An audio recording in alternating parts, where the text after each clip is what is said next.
On the morning of June 27, 2009, a Los Angeles police officer, Stephanie Lazarus, was called into the interrogation room for what she thought would be a discussion on an art theft, not knowing she was the suspect this time, and was in for a long ride due to a crime committed on February 24, 1986.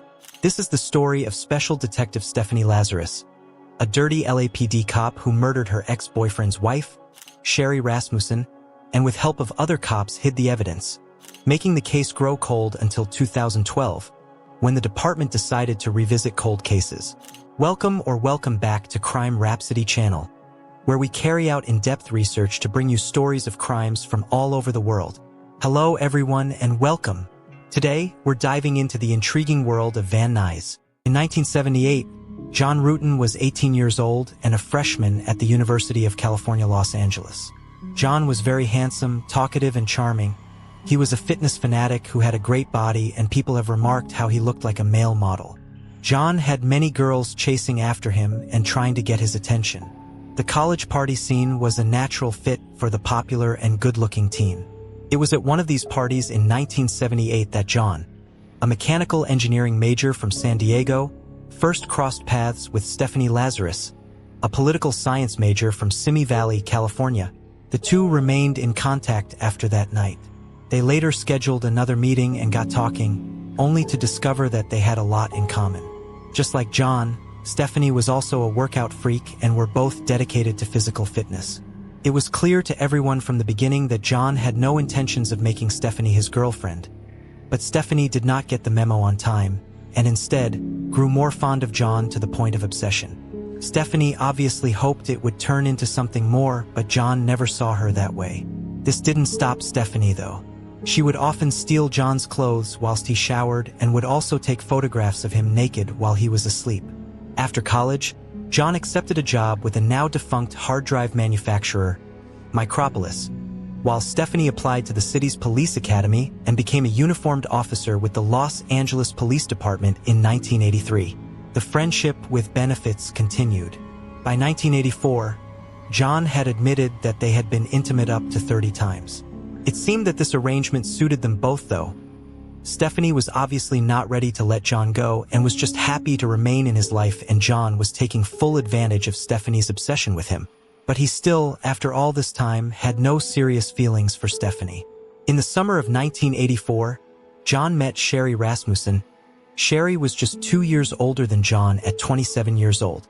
Despite her young age, however, she was already accomplished, a highly regarded director of nursing at the Glendale Adventist Medical Center. Sherri was described as a tall Scandinavian beauty, with light brown hair, a broad face with high cheekbones. She was not only beautiful but brilliant. She had entered Loma Linda University at age 16 and now lectured internationally on critical care nursing. And just like John, she was also athletic and enjoyed running on fast track. Many considered this as her endearing trait to John. She was confident and self-assured and was the kind of person John wanted to be, or rather, a personification of how he saw himself in his best moments. He immediately fell in love with Sherri, and she fell just as hard for him. Their connection was immediate.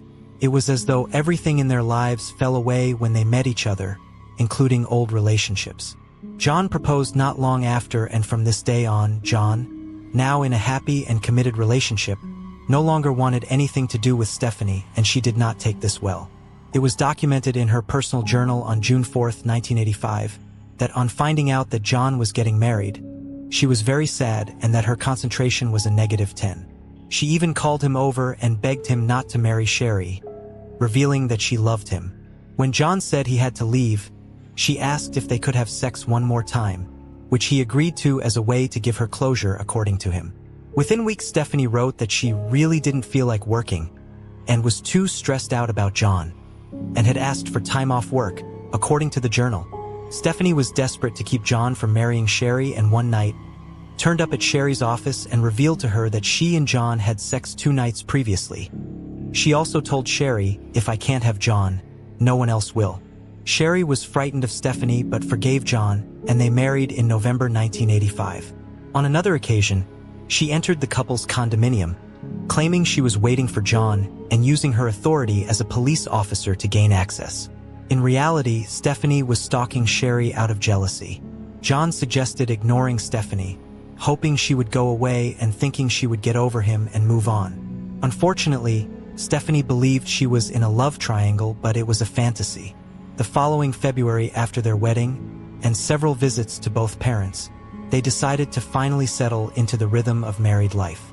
John, having started work with an engineering company, decided to purchase a condominium in Van Nuys, a semi-affluent neighborhood in the central San Fernando Valley region of Los Angeles.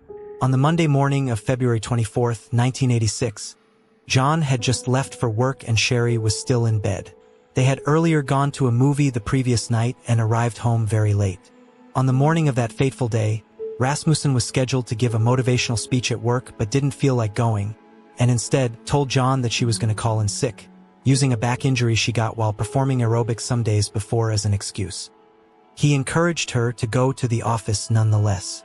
On an ordinary day, Sherri would leave for work first, but this day she was undecided when he walked out the front door at about 7:20 a.m. On his way into work, John stopped to drop off some laundry and was at his desk shortly before 8. He thought about calling Sherri, but he didn't want to disturb her if she had decided to sleep in. Instead, he waited until mid-morning and, when there was no answer, he assumed she had decided to go to work after all. He tried her office, but her secretary said she was yet to see her. John tried to call home 3 or 4 more times but did not get an answer. It was odd that the answering machine had not been turned on, but he assumed Sherri had just forgotten. He was not especially concerned. On his way home that evening, he stopped by to pick up his laundry he had dropped off that morning and then went on to carry out a few more errands. When Rutan returned home in the evening, he found his garage door open and broken glass on the driveway. In addition, he discovered that the BMW he bought for Rasmussen as an engagement gift was missing.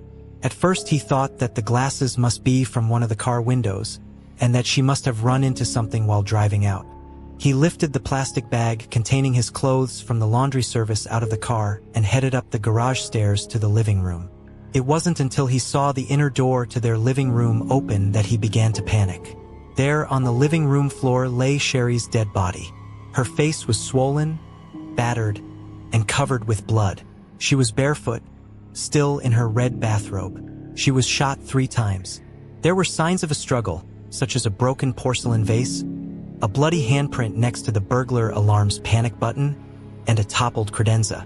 It appeared that someone had attempted to bind Rasmussen at some point. She had defensive wounds and a bruise on her face that appeared to have been inflicted by the muzzle of a gun. The gun had been fired through a thick folded blanket in order to muffle the sound. Later that day, a maid cleaning a nearby unit said she heard something that sounded like 2 people fighting, and then something falling at around 12:30 p.m. She thought the whole event had been a domestic dispute and did not see the need to call the police. John touched her leg, and it was stiff. Her skin was cold. He put his fingers to her wrist to feel for a pulse. There was none. She had been dead for hours. Immediately, he called 911. It was clear from the crime scene that there had been a struggle. One of the room's tall stereo speakers was knocked over and lying beside Sherri on the rug. There was a shattered gray ceramic vase on the floor. Upstairs, one of the 2 glass sliding doors to the back balcony was shattered. This was the glass John had seen on the pavement outside the garage. There was no sign of forced entry, and other than the objects left on the living room floor, there was no sign of ransacking. Homicide Detective Lal Mayer discovered a pink and pale green blanket on the living room chair with a bullet hole in it. He recognized 3 holes in Sherri's chest as bullet wounds. 2 bullets were recovered from Sherri's body, both from a .38 caliber pistol. One of the bullets passed completely through her. Any of these 3 shots alone would have been rapidly fatal. Somebody had wanted to make sure she was dead. The investigating officers also observed a bite mark on Rasmussen's arm and took a swab from it for DNA and a possible cast for tooth comparison. LAPD detectives investigating the case quickly concluded that Rasmussen had been surprised and killed by a burglar. Rasmussen's attire, which was a bathrobe, suggested she was not expecting visitors. Jewelry had been left behind and the vehicle taken as a getaway. The silver BMW was recovered a week later. It was unlocked with keys in the ignition. Investigators found several fingerprints in it, a spot of blood, and a strand of brown hair. The only other item that appeared to have been taken from the home was the couple's marriage certificate. Lead Detective Lalmayer quickly ruled out Rutan as a suspect as he recounted his activities that day to them. John Rutan quit his job and moved away from Los Angeles shortly after the murder.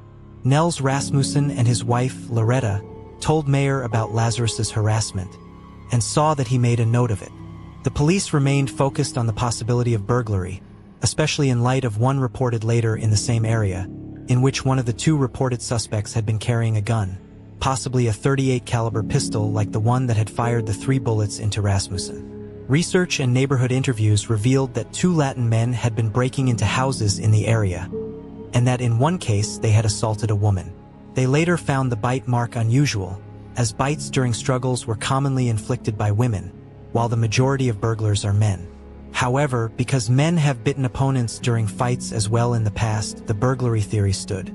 Despite police efforts, Sherri's case sadly began to grow cold. In the meantime, Stephanie Lazarus continued working with the LAPD. In 1993, she was promoted to detective.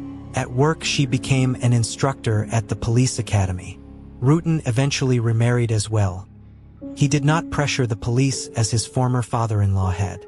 In the late 1990s, after DNA testing had become more prominent and techniques improved, the LAPD formed a new unit that looked through the forensic evidence collected from the department's cold case files to determine whether any had the potential for new leads through DNA testing. Among the evidence was that collected from the Rasmussen residence. However, it was not until 2004 that another detective was able to analyze it.